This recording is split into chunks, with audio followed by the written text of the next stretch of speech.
Bonjour à tous, je vais vous lire quelques parties du livre assez rare, L'extraordinaire aventure de la théosophie, de Jacques Lantier, histoire des idées, des héros, des sociétés de la France secrète de l'Occident sous la direction de Louis Pauwels. La théosophie ou l'invasion de la spiritualité orientale. Les théosophes réconcilient les sciences et les religions pour aboutir à la paix universelle. Je me propose de faire le récit de la curieuse histoire de la théosophie et de conter les aventures extraordinaires auxquelles furent mêlés ceux qui y prirent part la plus ardente. Auparavant, je crois utile de donner au lecteur quelques éclaircissements, lui permettant, s'il n'est déjà averti, de mieux comprendre les événements que je vais rapporter. La première question qui se pose est évidemment, qu'est-ce que la théosophie ? La théosophie groupe l'ensemble des théories qui prétendent mener les hommes à la sagesse, en recherchant Dieu dans la vie intérieure et la vérité éternelle dans l'enseignement commun à toutes les religions. Ces deux voies aboutissent l'une à l'expérience mystique, l'autre à l'action magique. Les directions qu'elles suivent tantôt se rejoignent et parfois se confondent, tantôt s'écartent et arrivent à se contrarier, d'où la diversité des doctrines et des sectes qui se réclament de la théosophie.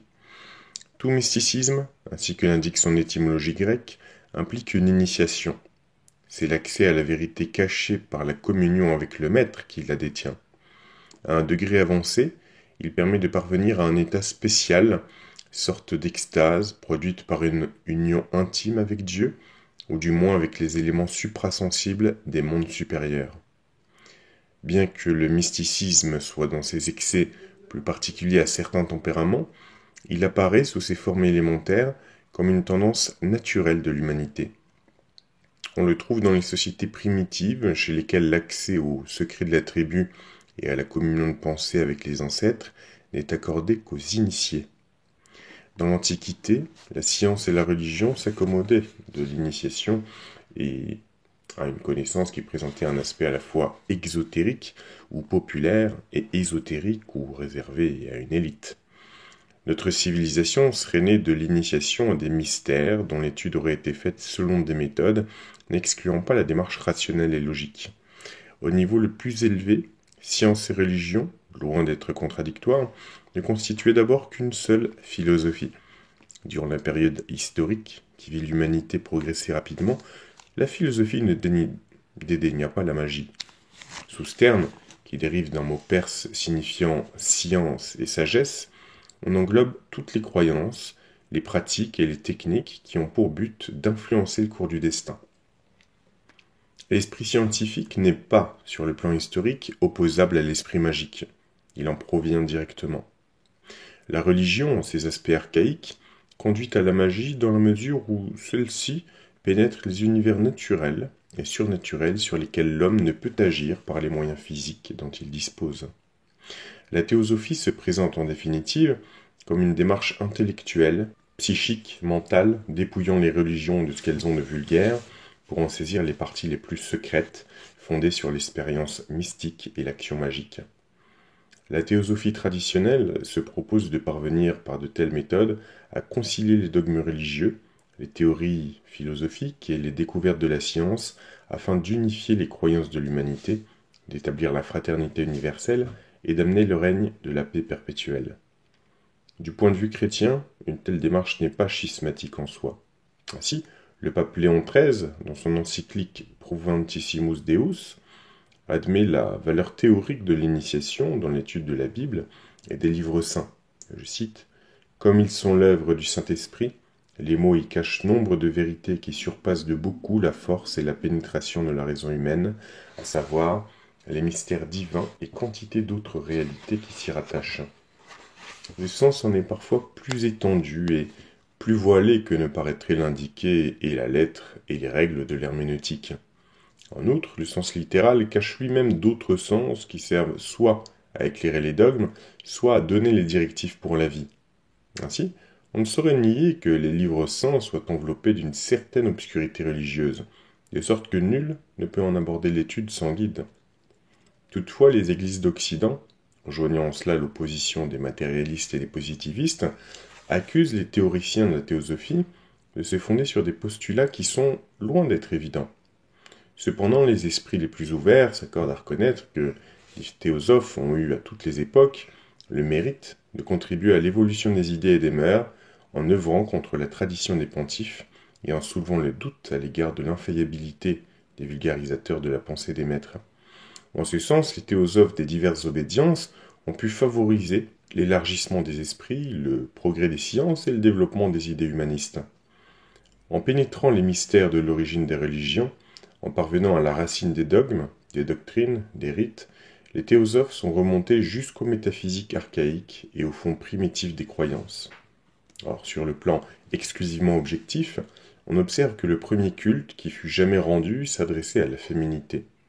Parmi les religions anciennes les plus connues, celle de l'Égypte et de l'Inde était vouée à la déesse mère. La recherche du syncrétisme religieux par le retour aux enseignements ésotériques des sagesses antiques provoque nécessairement une résurrection du principe féminin, entre guillemets. Durant des millénaires, l'Égypte antique, avant les Ptolémées, connut la prééminence de ce principe. Le matriarcat régnait avec toutes ses conséquences. La femme était chef de famille. À elle incombait le choix du conjoint. Une fois marié, l'homme cédait ses biens à son épouse, qui en disposait à son gré. Les héritages se transmettaient par les femmes, les enfants appartenaient à la mère. Jamais, dans la suite de l'histoire des peuples, la femme ne retrouva une telle importance. Il existait un panthéon où les dieux se livraient aux mêmes activités que les humains. Le pouvoir magique suprême appartenait à la déesse mère, Isis, triomphatrice de la mort. Son époux, Osiris, ayant été tué et son corps jeté en morceaux dans le Nil, Isis chercha, découvrit et rassembla ces morceaux, ce qui permit à son mari de recouvrer la vie. Mais Osiris avait perdu la toute-puissance, car son membre viril avait été avalé par un poisson. Isis retrouva le poisson et rendit au dieu tout son pouvoir. Dès lors, la grande Isis imposa ses vertus aux dieux et aux hommes. Ce symbolisme, issu d'idées pré-religieuses communes à toutes les croyances primitives, a un sens précis. En outre, ses conséquences sociales sont déterminantes. Les peuples pratiquant un culte féminin sont généralement pacifiques. Leurs valeurs morales sont en opposition avec celles que prônent les peuples à régime patriarcal. Ils prêchent la paix, la fraternité, l'égalité des sexes, le pardon des offenses, la solidarité et l'amour. Ils connaissent la liberté sexuelle, s'adonnent à l'érotisme, exhibent la nudité féminine. Les peuples à Dieu mâle vantent au contraire les vertus dites masculines, l'honneur, la force, le courage, l'esprit de vengeance, l'action violente, la guerre. Ils méprisent la femme responsable de l'amollissement du guerrier. Ils en font la cause et l'objet du péché. Ils estiment que le comble de l'indignité pour un homme est d'avoir l'air efféminé. Ils interdisent à la femme l'exercice du culte. Ils inventent la pudeur et obligent la femme à se couvrir de vêtements.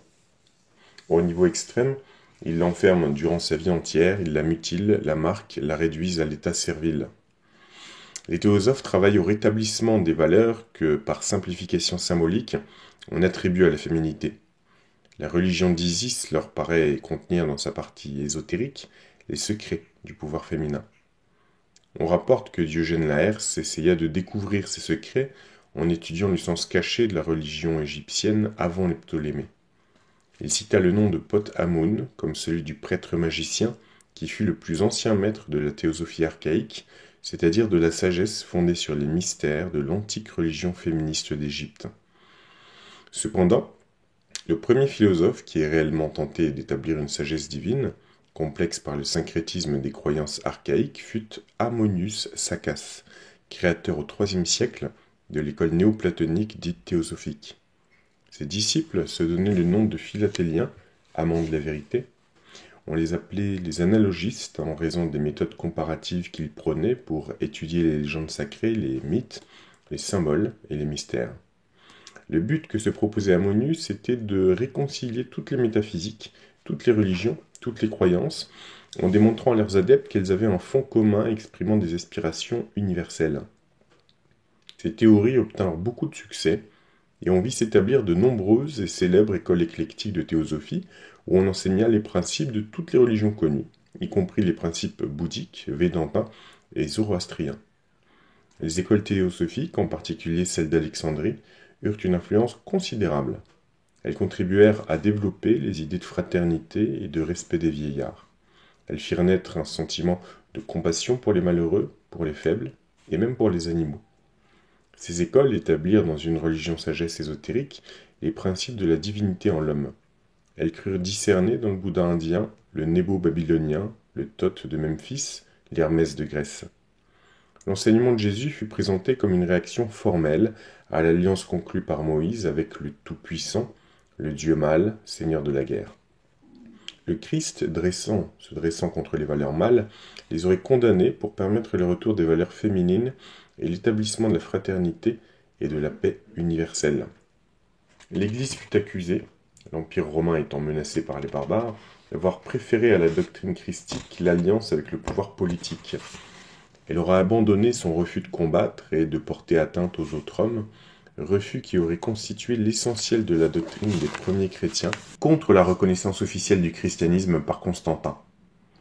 Certains philosophes essayèrent de rétablir la révélation authentique, mais les peines dont furent frappés tous ceux qui n'admettaient pas les théories fixées par les pères de l'Église incitèrent les rebelles à la prudence.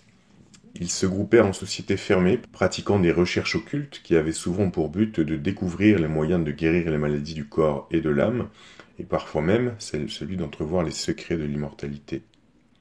À mesure que les démarches ésotériques mettaient en cause les dogmes établis par les pères de l'Église, l'occultisme devenait plus florissant. Parmi les sociétés secrètes qui trouvèrent leur origine dans cette pratique, la franc-maçonnerie fut et demeure l'une des plus célèbres.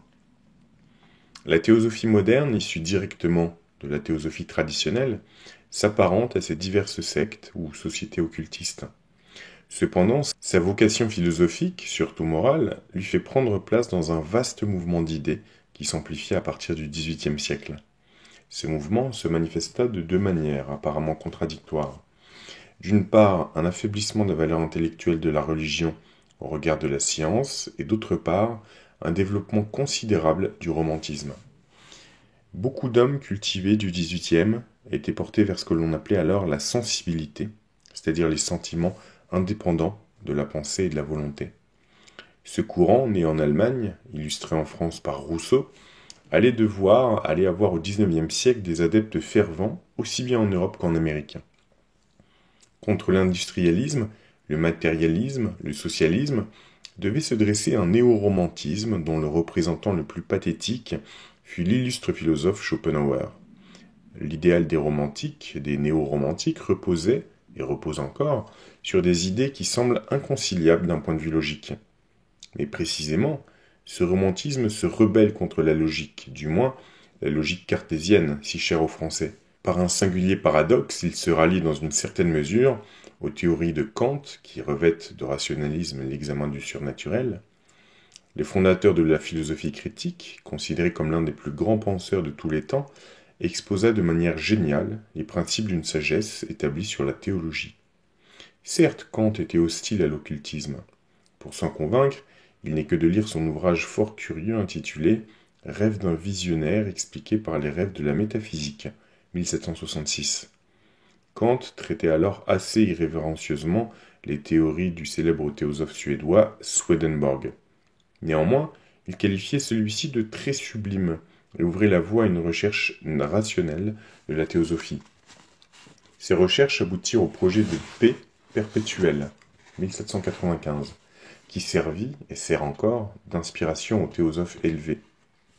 Dans cet ouvrage, Kant prôna la création d'une fédération d'États libres, liés entre eux par des conventions interdisant la guerre et dirigés par un gouvernement mondial. 1795, intéressant. À la théosophie transcendantale de Kant fut suite la théosophie hermétique de Schopenhauer. Celui-ci, qui s'était converti au spiritisme après s'être démêlé avec son collègue Hegel à l'université de Berlin, choisit tout d'abord le pseudonyme d'Atma, qui signifie, pour les occultistes, l'âme du monde. Schopenhauer, influencé par un autre romantique, Friedrich Schlegel, se prit d'une admiration profonde pour la philosophie de l'Inde. Il s'installa dans son bureau, à la place d'honneur, une statue du Bouddha et un buste de Kant. Pour lui, le christianisme est une erreur si on ne le vide pas de son contenu hébraïque. Je cite, « L'ancienne sagesse de la race humaine ne sera pas détournée par ce qui arriva en Galilée. » La doctrine hindoue de la réincarnation de la métempsychose n'est peut-être pas absolument vraie telle que nous la concevons, mais elle constitue le mythe le plus valable pour nous faire comprendre l'univers. L'idéal à atteindre est le nirvana, que Schopenhauer considère comme l'anéantissement dans la vérité et qui s'exprime par l'absence d'angoisse et de souffrance. À la fois non-existence en tant que matière déchirée par le mal et réalisation suprême de l'être, ce nirvana est l'aboutissement du mysticisme ascétique dont il se fait l'apôtre. La volonté cosmique est mauvaise et cruelle par essence. Or la volonté individuelle s'identifie à la volonté cosmique. Par conséquent, l'individu agissant ne peut être que mauvais et cruel. La vie est un combat avec la certitude d'être vaincu. Fin de la citation. Le bonheur n'existe pas, car si un désir n'est pas satisfait, il engendre la souffrance, et s'il est satisfait, il n'est suivi que d'une satiété éphémère et illusoire. Il faut donc annihiler sa volonté et dissiper la maya, c'est-à-dire l'illusion. Seul le bouddhisme est capable de sauver l'humanité, un bouddhisme épuré au travers d'une pensée chrétienne dépouillée de son contenu hébraïque, et par une religiosité asiatique purifiée de la détestable doctrine de l'islam. Cette thèse devant de toute évidence celle de nombreux théosophes modernes. Un autre philosophe allemand de génie, Nietzsche, peut se rattacher aux romantiques bien que ses attaques contre eux aient été sévères. On peut considérer Nietzsche comme un adepte de l'ésotérisme puisqu'il sépare les initiés, aptes à comprendre l'occultisme, religieux, des maladroits et gâcheurs, qui constituent la masse des hommes ordinaires. Dans une large mesure, son surhomme, entre guillemets, est un initié, entre guillemets, tel que l'entendent beaucoup de théosophes. Je n'insisterai pas sur l'aspect théosophique de l'œuvre de Nietzsche, mais nous verrons par la suite qu'il est indispensable d'en avoir des notions pour comprendre les positions prises par les théosophes allemands avant la guerre de 1914, ainsi que le phénomène hitlérien. En effet, par des voies opposées, les romantiques allemands arrivèrent à préférer l'arianisme au christianisme, parce que celui-ci leur paraissait trop marqué par la doctrine mosaïque. Ils allaient influencer des théosophes allemands égarés et les conduire à un nationalisme exalté et à un antisémitisme absurde. Le mouvement romantique vit se rallier à sa cause quelques savants qui doutaient du caractère immuable des lois de la science et en particulier de la physique de Newton. On sait que la principale loi établie à partir de cette physique peut se résumer ainsi: les mêmes causes produisent toujours les mêmes effets. Or, beaucoup de médecins contestaient la valeur d'un tel axiome dans le domaine de la maladie, de la guérison et de la mort. On en voit encore, parmi les plus ardents défenseurs de théories se rapportant à l'existence du supranormal, de la parapsychologie, de la métapsychie, nombre de praticiens qui, à côté de la science médicale, cultivent l'art magique des guérisseurs.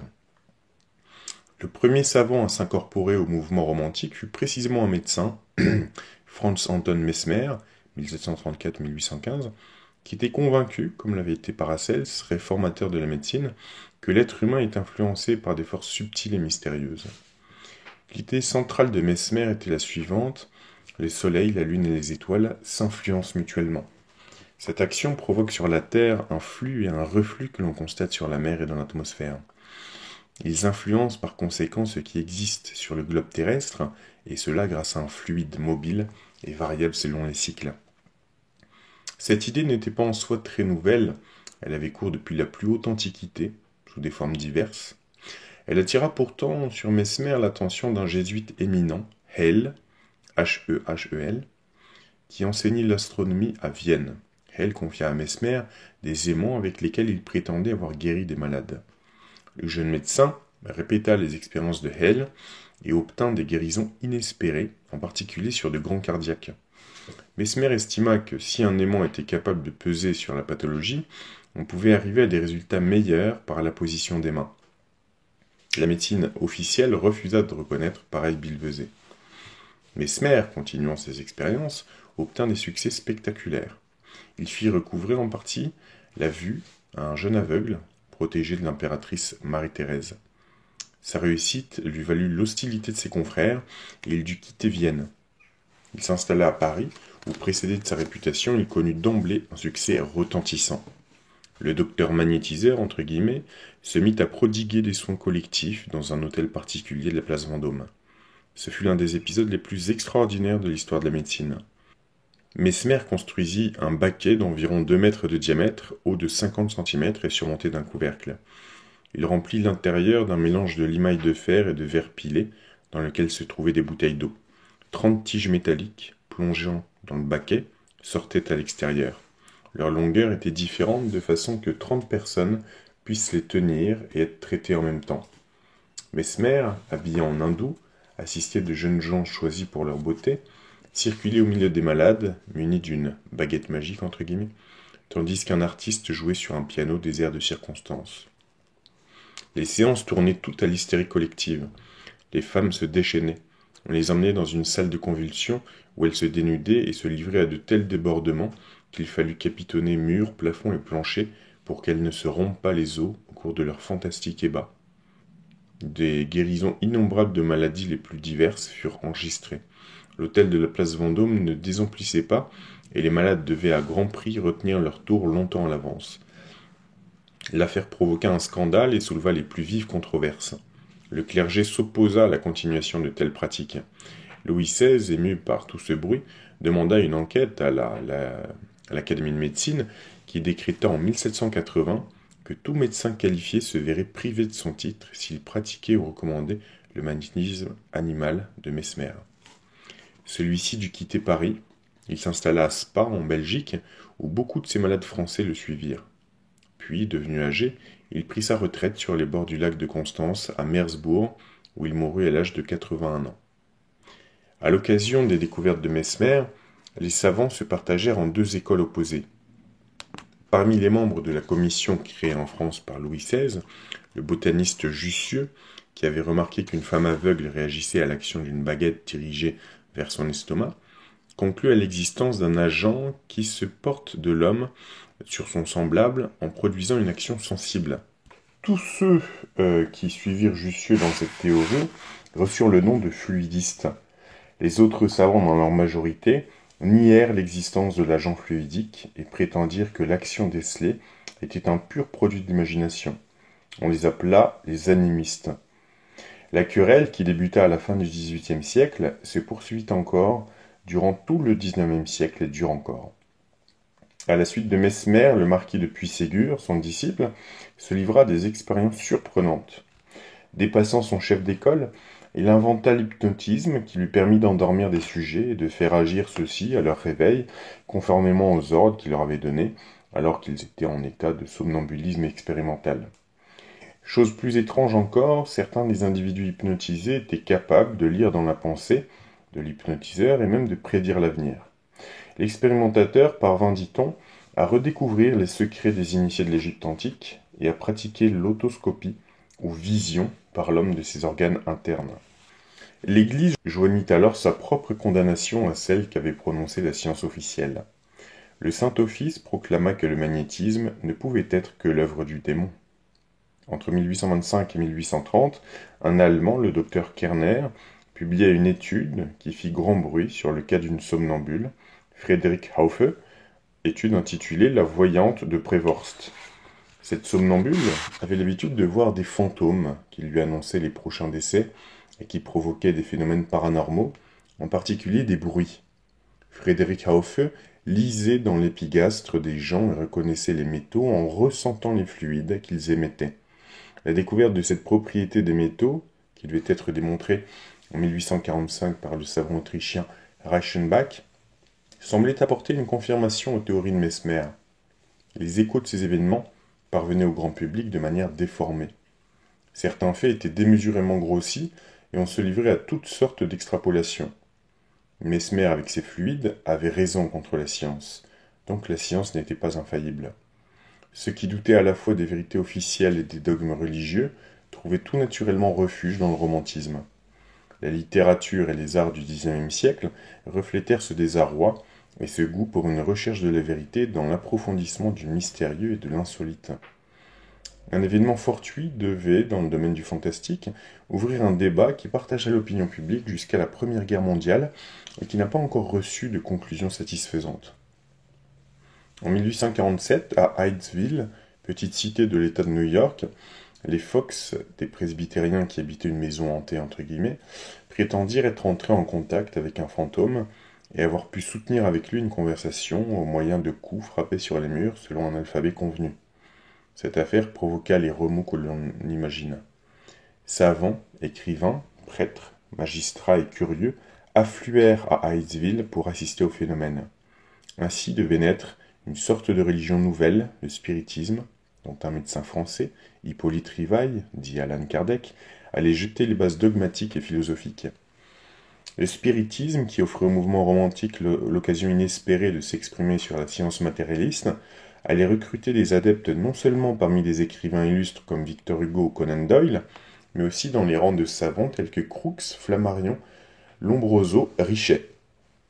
C'est dans cette ambiance, à la fois romantique et occultiste, qu'un dignitaire de la franc-maçonnerie des États-Unis, le colonel Olcott, qui enquêtait pour un journal américain sur une histoire de fantômes, fit la connaissance en 1874 d'une spirite russe réputée magicienne, nommée Elena Petrovna Blavatsky.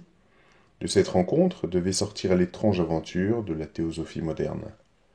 Je me bornerai pour l'instant à montrer comment, sur le plan historique, évoluèrent séparément le spiritisme, en anglais spiritualism, la théosophie et les doctrines occultistes. En 1889 se tint à Paris un congrès international réunissant les délégués des quelques millions d'occultistes répartis dans le monde à cette époque. Ce congrès revêtit une importance exceptionnelle parce qu'il s'était fixé pour tâche essentielle de préciser les doctrines de chaque tendance. Des différences importantes apparurent entre les positions spirites orthodoxes et celles des occultistes. Les spirites se partagèrent en deux écoles d'une même famille. 1. Celle qui admettait avec Allan Kardec les réincarnations successives de l'homme. 2. Celle qui refusait le dogme de la réincarnation, avec la majorité des spirites américains. Les autres occultistes firent part de leur opposition aux thèses spirites. Ils se divisèrent à leur tour en deux groupes principaux. 1. Les kabbalistes, c'est-à-dire les partisans de la tradition occidentale ou hébraïque, parmi lesquels les martinistes, les Rose-Croix, les socialistes chrétiens. 2. Les théosophes, partisans de la tradition orientale et attachés au sanskrit, alors que les kabbalistes utilisent l'hébreu. Au cours du congrès, les kabbalistes et les théosophes se montrèrent absolument d'accord sur presque tous les points de leur doctrine et ne se différencièrent que sur l'origine de leur tradition. Le célèbre Papus, docteur en cause, qui fut chargé par le congrès de préparer un rapport sur les différences de conception entre les spirites et les occultistes, rédigea un volumineux document approuvé par les congressistes dans leur ensemble. C'est donc à ce texte qu'il faut d'abord se reporter pour situer exactement la théosophie moderne relativement aux autres doctrines ésotériques. Le document Papus étant devenu quasiment introuvable, au lieu d'y renvoyer le lecteur, j'en donnerai un résumé. Tandis que les spirites négligent le problème de Dieu et de la cosmogonie, les occultistes se passionnent pour ces questions. L'occultisme enseigne que tout est vivant, depuis la molécule la plus simple jusqu'à Dieu. Se référant aux doctrines archaïques de l'Inde, il admet l'existence d'un échange perpétuel entre les êtres. La matière évolue vers l'esprit à travers les règnes de la nature et les races humaines. L'inverse se produit également sur d'autres planètes. L'animal est bien un végétal évolué, jamais cependant on ne verra sur Terre un animal devenir un végétal. Cette transformation s'opère dans le monde invisible et porte non sur le corps lui-même, mais sur la force spirituelle qui fabrique la nouvelle matière du corps. La cosmogonie théosophique va plus loin encore, car elle établit que chaque système solaire, au sein de l'immense univers, naît, vit, pense et meurt. Les brahmanes de l'Inde prétendent pouvoir déterminer mathématiquement l'âge de chaque système. Une différence essentielle de doctrine se manifeste à propos de la constitution de l'homme. Les spirites déclarent que celui-ci est composé de trois principes bien distincts. 1. Le corps matériel, support et moyen d'action mécanique des principes subtils supérieurs. 2. L'esprit, entité immatérielle, qui procède de l'universel sans toutefois lui appartenir. Cela revient à dire que l'esprit est créé par Dieu ou dépend tout au moins de la matière, mais n'est pas une partie de Dieu. C'est l'esprit qui est la cause de la conscience et de la volonté. 3. Le périsprit, lien fluidique entre le corps et l'esprit, qui accompagne celui-ci après la mort ou destruction du corps matériel. Le périsprit sert de support à l'esprit dans l'au-delà. Les occultistes n'admettent pas cette notion. Ils définissent ainsi les trois principes. 1. Du corps matériel. 2. L'âme, donnée subtile non matérielle qui correspond à l'esprit des spirites, mais qui, loin d'être séparé de Dieu comme le croient les spirites, fait partie de son essence. L'âme est elle-même divisée en 3 éléments ensuite. A. L'âme humaine est le siège de la mémoire des choses terrestres et de l'intelligence. B. L'âme angélique, partie moyenne de l'âme, plus subtile encore que la précédente, est le siège de l'inspiration des penseurs, de l'intuition géniale, du sens moral, des dons les plus élevés dont jouissent les hommes de qualité supérieure et les initiés. C. L'âme divine est la partie d'essence divine, liée au cosmos, et permet aux êtres d'exception de sentir le divin et de prédire l'avenir. 3. Le corps astral, ou médiateur plastique, qui a certains rapports avec le périsprit des spirites, mais présente des différences fondamentales avec lui. Le corps astral, appelé inconscient par certains théosophes, est le lien fluidique entre l'âme et le corps, mais il ne lui sert pas de support dans l'au-delà. Il se compose de 3 éléments. A. Le principe vital, localisé dans les cellules et qui ne sort jamais du corps. B. L'âme animale, localisée dans les ganglions du grand sympathique et qui peut sortir du corps matériel dans certaines conditions. C. L'âme humaine dans sa partie inférieure, qui n'est pas encore l'âme proprement dite. Cette partie est localisée dans le cerveau, elle est le siège de la science et de la magie. Le grand problème est celui que pose la naissance, le passage de la vie à la mort et l'existence après la mort. Les spirites croient au perfectionnement par la mort. Celui-ci s'obtient en moyen de réincarnations successives. L'âme, accompagnée de son périsprit, se réincarne autant de fois qu'il est nécessaire à son progrès. La notion de progrès est d'ailleurs assez mal définie. Il s'agit de se rapprocher le plus possible d'une morale théorique du devoir. Au moment de la mort, le périsprit se détache progressivement du corps matériel, qu'il abandonne sur Terre comme un vêtement désormais inutile. Quand le lien qui unissait le périsprit au corps est définitivement rompu, l'homme est mort pour les gens de la Terre. Il vient de naître pour ceux de l'espace. J'espère que cette première partie vous aura intéressé, de l'extraordinaire aventure de la théosophie de Jacques Lantier. Dites-moi si on continue pour une deuxième, troisième partie.